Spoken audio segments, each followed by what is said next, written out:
பொங்கல் தொகுப்பு மற்றும் 3000 ரூபாய் ரொக்க பரிசு வழங்குவதற்கான டோக்கன் விநியோகம் தொடங்கியது. வீடு வீடாக சென்று டோக்கன் விநியோகம் செய்யும் பணிகள் ரேஷன் கடை பணியாளர்கள் தீவிரம்.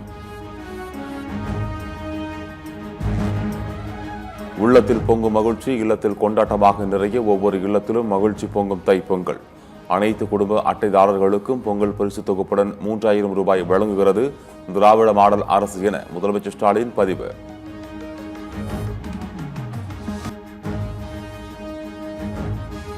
அதிமுகவில் நடைபெற இருந்த நேர்காணல் தேதி மாற்றம். ஜனவரி 11, 12ஆம் தேதிகளுக்கு பதிலாக 12, 24 நடைபெறும் என எடப்பாடி பழனிசாமி அறிவிப்பு.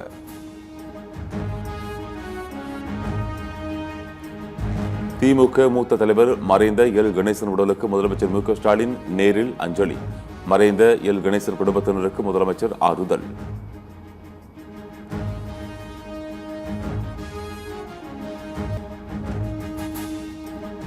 முதலமைச்சர் மு க ஸ்டாலின் அறிவித்தது பழைய ஓய்வூதிய திட்டம் இல்லை என தமிழ்நாடு அரசு ஊழியர் சங்கம் அதிருப்தி. திட்டமிட்டபடி ஜனவரி 6ஆம் தேதி முதல் காலவரையற்ற வேலைநிறுத்த போராட்டம் நடத்தப்படும் என அறிவிப்பு.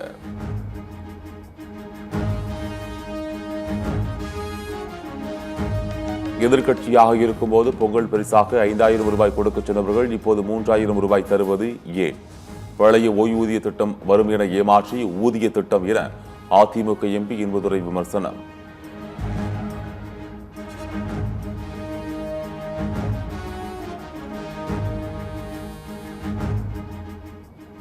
ஓய்வூதிய திட்டத்தை ஒழித்து கட்டி அரசு ஊழியர்களை நடுத்தருவில் நிறுத்தியது பாஜக ஆட்சி. நயினா நாகேந்திரனுக்கு மார்க்சிஸ்ட் கம்யூனிஸ்ட் மாநில செயலாளர் பி சண்முகம் பதிலடி.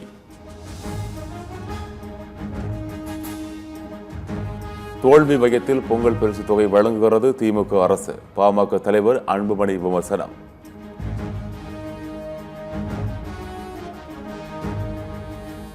வாக்கு அறுவடைக்காக தேர்தல் சமயத்தில் அரசு ஊழியர்களுக்கு ஓய்வூதிய திட்டம் அறிவிக்கப்பட்டுள்ளது.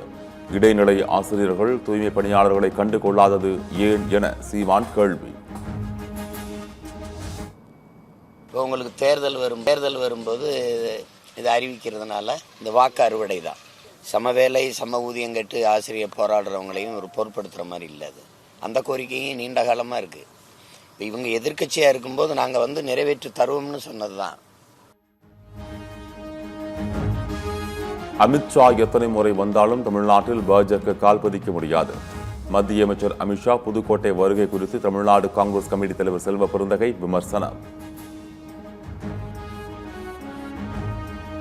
மதிமுக பொதுச் செயலாளர் வைகோவின் சமத்துவ நடைபயணத்தில் 3வது நாள் நடைபயணத்தில் விராலிமலையில் உற்சாக வரவேற்பு.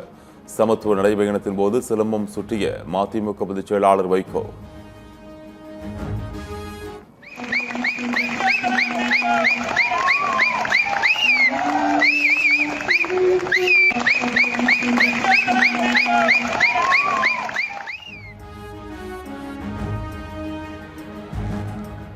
தமிழகத்தில் வருகின்ற 10ஆம் தேதி வரை கடலோர மாவட்டங்களில் பரவலாக மழைக்கு வாய்ப்பு.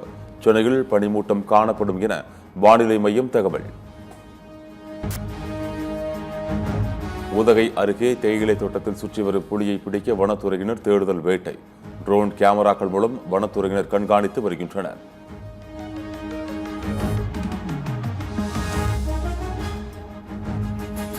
ஒடிசா கல்குவாரியில் பயங்கர வெடி விபத்து ஏற்பட்டதில் 4 தொழிலாளர்கள் உயிரிழப்பு. பாறைகளுக்கு அடியில் பலர் சிக்கியிருப்பதால் பலி எண்ணிக்கை உயரும் என அச்சம்.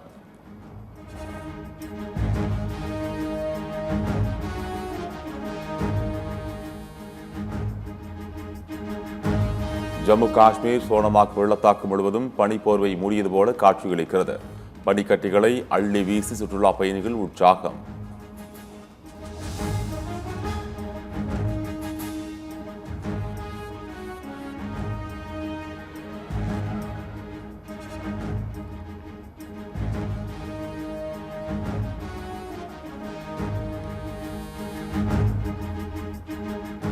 ஒடிசாவின் சிலிகா ஏரியில் இடம்பெயர்ந்த ஆயிரக்கணக்கான பறவைகள் அணிவகுக்கும் அற்புதமான காட்சி பார்வையாளர்களை வெகுவாக கவர்ந்தது.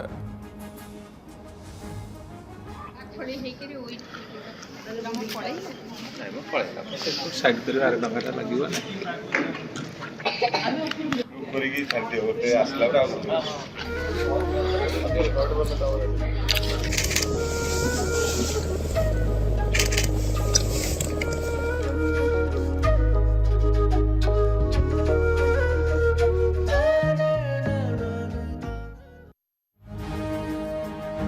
வெனிசுலா விவகாரத்தில் அமைதி பேச்சுவார்த்தை தான் தீர்வு என இந்தியா கருத்து.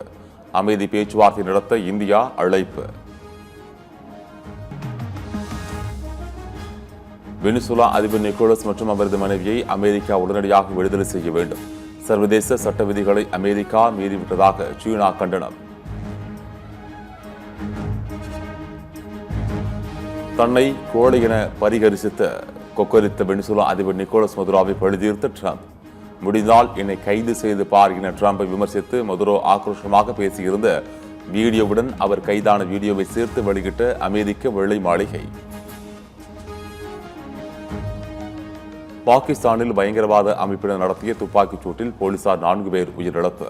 கைபர் பக்துவா மாகாணத்தில் 2 இடங்களில் தீவிரவாதிகள் தாக்குதல். ஆஸ்திரேலியா இங்கிலாந்து அணிகளுக்கு இடையிலான 5வது டெஸ்ட் போட்டி. முதல் நாள் ஆட்ட நேர முடிவில் இங்கிலாந்து அணி 3 விக்கெட்டுகள் இழப்புக்கு 211 ரன்கள் சேர்ப்பு.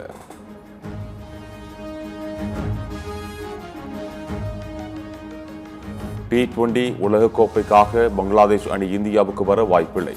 பங்களாதேஷ் கிரிக்கெட் வாரியம் முடிவு செய்துள்ளதாக தகவல்.